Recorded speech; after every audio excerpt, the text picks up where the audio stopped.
100 رکعتیں ہیں. وقيل 4 ركعات. اور یہ بھی کہا جاتا ہے کہ یہ جو نماز کفارہ ہے یہ 4 رکعت ہے. ہمارے یہاں علاقے میں 4 رکعت کے نام سے جانی جاتی ہے. تصلى في آخر جمعة من رمضان. اور یہ 4 رکعت آخری جمعے میں، جس کو ہمارے یہاں آخری جمعہ کہتے ہیں نا، اس کو پڑھی جاتی ہے. هل هذا القول صحيح يا فضيلة الشيخ أم أنها بدعة؟ هل هذا القول صحيح يا فضيلة الشيخ أم أنها بدعة؟ کیا سماحت الشیخ سے پوچھا جا رہا ہے کہ یہ قول صحیح ہے یا یہ بدعت ہے؟ هذا قول ليس بصحيح. نعم. شیخ نے مختصر طور پر آپ کو جواب دیا ہے کہ هذا قول ليس بصحيح، یہ صحیح قول یا صحیح بات نہیں ہے. وليس هناك صلاة تسمى صلاة فائدة. اور وہاں دین اسلام میں کوئی ایسی نماز نہیں ہے جو مسنون ہو، جس کو صلاۃ الفائدہ کے نام سے جانا جاتا ہو. وجميع الصلوات فوائد. تمام نمازوں کے جتنی بھی صلوات ہیں، تمام عبادات کے فوائد ہیں. وصلاة الفريضة أفيد الفوائد. اور جو فرض نماز ہے اس کے تو بہت زیادہ، بہت کثیر اللہ کی فضیلت اور اس میں بہت انعام ہے. لأن جنس العبادة إذا كان فريضة فهو أفضل من نافلتها. کیونکہ جو عبادت کی نوعیت ہے وہ اگر فرض کی نوعیت ہے تو نفل عبادات سے زیادہ فضیلت والی ہے، زیادہ افضل ہے. لما ثبت في الحديث الصحيح.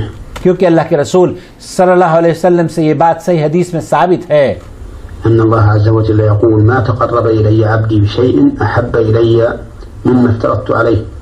اللہ رب العالمین، یہ حدیث قدسی ہے کہ اللہ رب العالمین یہ فرماتا ہے کہ میرا بندہ مجھ سے جو قربت حاصل کرنے کے لیے اعمال کرتا ہے، وہ ان میں سے سب سے زیادہ مجھے وہ چیزیں عزیز ہیں، وہ عبادات عزیز ہیں جو کہ میں نے اس پر فرض کی ہیں، جو اس پر میں نے واجب کی ہیں، جس کا میں اس سے سوال کروں گا. ولأن الله أوجبها وهو دليل على محبته لها. اور کیونکہ اللہ رب العالمین نے اپنے بندوں پر یہ فرض کیا ہے، یہ واجب کیا ہے، تو اس کا مطلب یہ ہے کہ اللہ رب العالمین کی یہ محبت ہے اپنے بندوں سے، اور وہ یہ چاہتا ہے کہ یہ فرائض ادا کر کے اللہ کا تقرب حاصل کر لیں. وعلى أنها أنفع للعبد.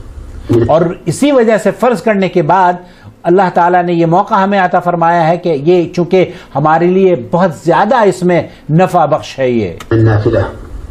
اور نوافل سے بہت زیادہ فائدہ مند ہے. ولهذا ألزم بها. اور یہی وجہ ہے کیونکہ اس میں فائدہ زیادہ ہے. نفل کی بنسبت اگر اس کو کمپیئر کیا جائے کہ نفل افضل ہیں یا فرائض میں زیادہ فائدہ ہے، تو فرائض میں زیادہ فائدہ ہے، اسی لیے اللہ تعالیٰ نے ان کو فرض کیا ہے. لمصلحته. اور یہ ہماری مصلحت کے لیے اللہ رب العالمین نے ہم پر فرض کیے ہیں تاکہ ہم اللہ کو راضی کر سکیں. بما يكون فيها من الأجر. کیونکہ اس کا اجر بہت ہے.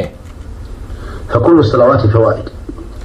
ہر نماز، جتنی بھی نمازیں ہم پڑھتے ہیں، اس سے قطع نظر فرض نماز میں یقینی بات سے زیادہ فائدہ ہے، لیکن نوافل میں بھی بہت سے فوائد ہیں. ہر نماز فائدے سے بھری ہوئی ہے.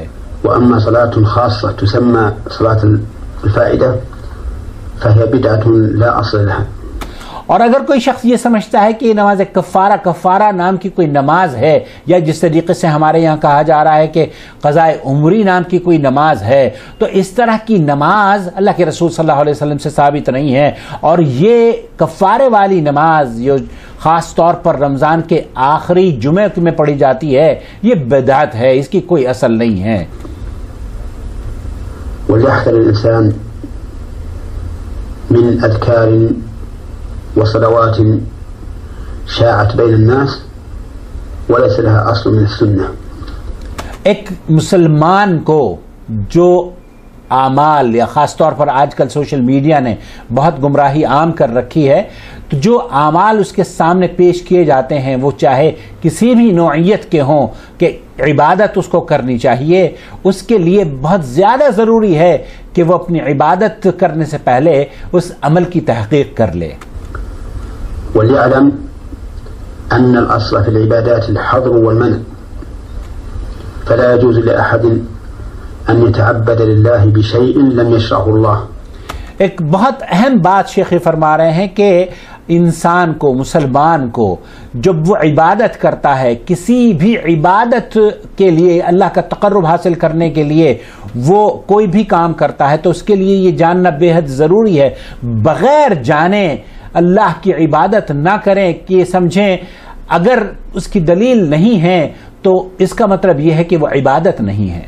إما في كتابه أو في سنة رسوله صلى الله عليه وسلم.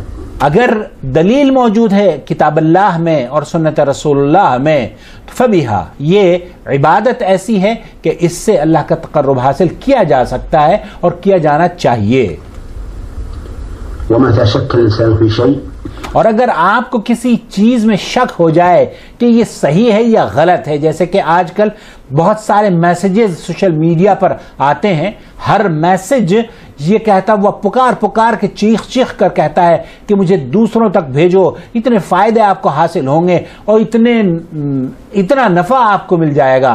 لیکن آپ کو اور ہمیں اس کی حقیقت تک پہنچنا ہوگا. في شيء من الأعمال هل هو عبادة أو لا، فالأصل أنه ليس بعبادة. ایک ایسا عمل جس کے اندر آپ کو شک پایا جاتا ہے کہ یہ عبادت ہو بھی سکتی ہے یا نہیں، تو اس کی اصل یہ ہے کہ یہ عبادت نہیں ہے اس وقت تک جب تک کہ آپ تحقیق نہ کر لیں. کوئی بھی میسج آپ کے پاس آتا ہے، اس میسج کو پڑھ کر یہ نہ سمجھیں کہ جناب یہ صحیح میسج ہے. شک اگر آپ کو ہے تو اس شک کی بنا پر اسے جب تک کہ تحقیق آپ نہ کریں، نہ اس پر عمل کریں اور نہ اس کو فارورڈ کریں. حتى يقوم دليل على ذلك، حتى يكون دلیل علی ذلك، أنه عبادة. تاکہ آپ جب تک کہ آپ کو یہ پتہ نہ چل جائے کہ یہ عبادت ہے دلیل کے ساتھ، اس وقت تک آپ کو عمل نہیں کرنا چاہیے. حتى يقوم دليل على أنه عبادة.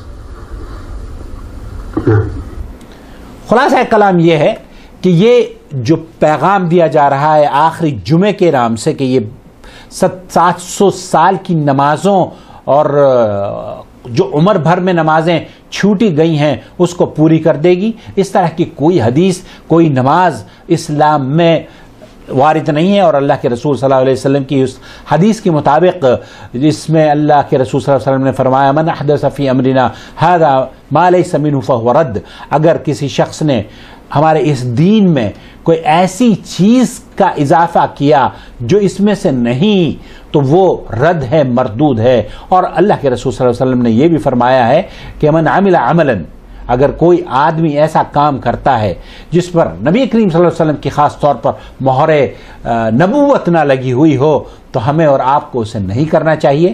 اور اپنا بہت خیال رکھیے، سوشل میڈیا کی اس وار کے جو تیر ہیں وہ مسلمانوں کی طرف زیادہ آ رہے ہیں. اس لیے ہر صفحے کو حدیث سمجھ کر، ہر عربی میں لکھی ہوئی چیز کو یا نماز کی ترغیب کو آپ حدیث سے ثابت سمجھ کر نہ کریں بلکہ علماء سے تحقیق کر لیں اور تحقیق کرنے کے بعد آپ پھر اس پر عمل کریں. ایک چیز اور میں عرض کر دینا چاہتا ہوں تحقیق کے حوالے سے. جیسے خاتون نے اپنا سوال جو لکھا ہوا ہے وہ بھی پڑھا اور یہ جو جاننا چاہ رہی ہیں وہ بھی پڑھا. یہ ہے خوبصورت طریقہ کسی بھی سوال کا یا کسی بھی ویڈیو کی تحقیق کرنے کا. بہت سے لوگ ہیں ویڈیو بھیجتے ہیں آدھے گھنٹے کی، عاقل صاحب پلیز آپ اس کو دیکھ کر بتائیے گا کہ اس کی حقیقت کیا ہے. اس کا مطلب یہ ہے کہ میں 30 منٹ اس ویڈیو کو دیکھوں، اس کے شکوک اور شبہات کو جمع کروں اور پھر اس میں سے ایک ایک سوال نکال کر ایک ایک سوال کا جواب بھی دوں، تو گویا کہ یہ سارا کام میں خود ہی کروں. مجھے نہیں پتا کہ آپ کا شک اور شبہ کس جگہ پر آپ کی سوئی اٹک گئی ہے، تو لہٰذا آپ جو ویڈیو بھیجتے ہیں، جو میسج بھیجتے ہیں یا کوئی صفحہ بھیجتے ہیں تو آپ بتائیے کہ اس میں آپ کس بات پر آپ کو شک ہوا ہے اور اس کی حقیقت کیا ہے. یقینی بات ہے جب آپ اسے بیان کریں گے تو میں اس کو دیکھوں گا بھی، لیکن آپ یہ کام مجھے ہی سونپ دیں گے تو براہ کرم ایسا نہ کیا کیجئے. بلکہ یہ خوبصورت طریقہ جیسے کہ نیلوفر نے اپنایا ہے کہ سوال کو پہلے پڑھا اور پھر صفحے کو بھی ہمیں بھیج تشویش دیا ہے کہ یہ شک اور شبہ ہے، اسے آپ دور کر دیجئے۔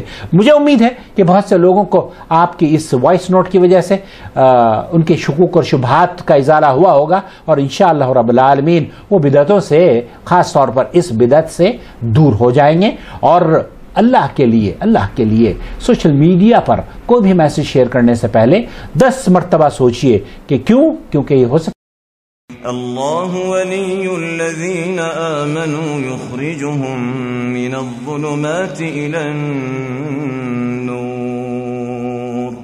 والذین كفروا اولیاؤهم الطاغوت یخرجونهم من النور الى الظلمات أولئك أصحاب النار هم فيها خالدون